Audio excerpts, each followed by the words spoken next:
Exercise 1.3 का पहला सवाल बोर्ड पर निम्नलिखित को सत्यापित कीजिए। दोनों साइड हमें कुछ भिन्न दिए गए हैं और दिखाना है कि दोनों ही साइड बराबर है या नहीं। हमने योग के कर्म विनिमय गुण को देखा, हमने व्यवकलन के कर्म विनिमय गुण को देखा, अब हमें देखना है गुणा के अंतर्गत कर्म विनिमय गुण को। क्या होता है कर्म विनिमय गुण? क्या बराबर होगा a plus B, B into A के, a इंटू बी के बराबर होगा क्या b इंटू ए? यही है ये गुण। आप देखो 3/8 दिया गया है, गुना के चिन्ह में है 5/9 और इधर में 5/9 और गुना के चिन्ह के बाद 3/8 है। तो क्या दोनों का ऑर्डर चेंज करने पर, क्या दोनों ही साइड को सॉल्व करने पर आंसर सेम आएगा? यही है ये कर्म विनिमय गुण। किसके अंतर्गत? गुना के अंतर्गत। तो गुणन के अंतर्गत देखते हैं कर्म विनिमय गुण सत्यापित होता है कि नहीं।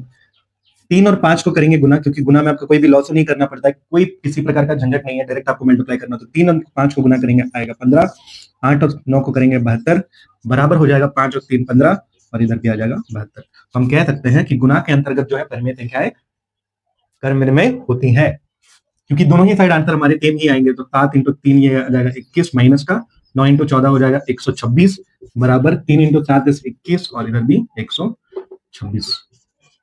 ठीक है, हमें यहाँ पे पता चल गया कि योग के अंतर्गत, सॉरी गुणन के अंतर्गत जो परिमेय संख्या है वो कर्म विनिमय है। ठीक है, क्वेश्चन नंबर ए कंप्लीटेड। अब क्वेश्चन नंबर बी को, सॉरी क्वेश्चन नंबर 2 को करते हैं। हमने योग के अंतर्गत सहचर्य गुण को देखा, हमने व्यवकलन के अंतर्गत सहचर्य गुण को देखा। अब बारी है हमें देखना पड़ेगा क्या सहचर्य गुण गुणन के लिए भी अप्लाई होता है, लागू होता है।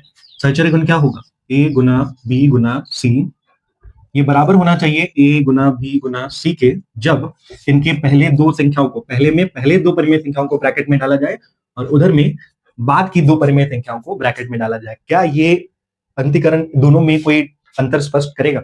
क्या पहले दो संख्याओं को ब्रैकेट में डालने पर और इसमें अंत के दो ब्रैकेट संख्याओं को ब्रैकेट में डालने पर क्या दोनों में कोई बदलाव आएगा?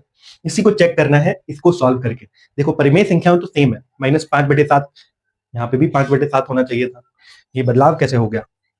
-5/2 ही है, ये 7 नहीं है, ये 5/2 है।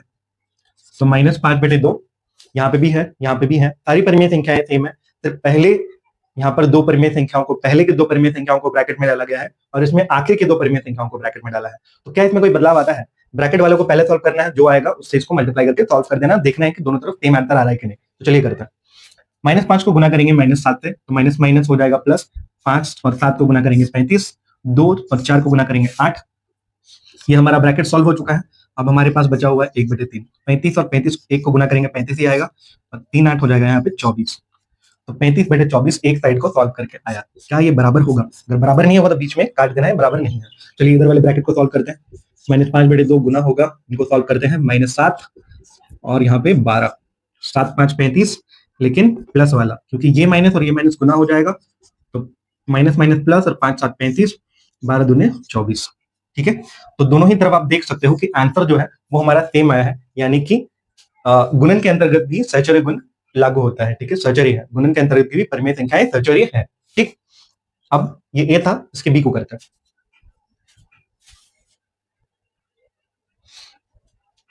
क्वेश्चन नंबर बी सेम वही है, परिमेय संख्याएं सेम है, सिर्फ ऑर्डर, ब्रैकेट के ऑर्डर्स में चेंज है। पहले दो परिमेय संख्याओं को ब्रैकेट में डाला गया है, फिर इसमें आखिर के दो परिमेय संख्याओं को ब्रैकेट में डाला है। तो अगेन जिस तरह से क्वेश्चन ए को हमने सॉल्व किया, बी को भी सॉल्व करते हैं, देखते दोनों तरफ क्या सेम आता है। क्या इस क्वेश्चन के अंतर्गत भी जो गुणन के अंतर्गत सहचर्य गुण है वो लागू होता है? 3 और 2 को गुना करेंगे तो माइनस का 6 आ जाएगा, 5 और 11 को गुना करेंगे 55, गुना हो जाएगा ये 5 और 4 से। ठीक है, 5/4 से, तो यहाँ पे हो जाएगा 5 6 30, वो भी माइनस का, 5 4 20, यहाँ पे 0 2, 5 4 20 और 22, 220, -30/220 यहाँ पे आया है। क्या ये बराबर होगा? हाँ बराबर तो होगा, क्योंकि गुणन के अंतर्गत भी सहचर्य गुण लागू होता है, गुणन के अंतर्गत भी परिमेय संख्याएं सहचर्य होती है। 2 और 5 को गुना करेंगे 10 आएगा, वो भी माइनस वाला, 11 और 4 को गुना करेंगे 44 और ये फिर से गुना होगा यहाँ पर माइनस का 30 और यहाँ पे आ जाएगा 220। ठीक है, तो दोनों ही तरफ जो परिमेय संख्याएं हैं वो सेम आई है, तो हम कह सकते हैं कि गुणन के अंतर्गत भी परिमेय संख्याएं सहचर्य होती है।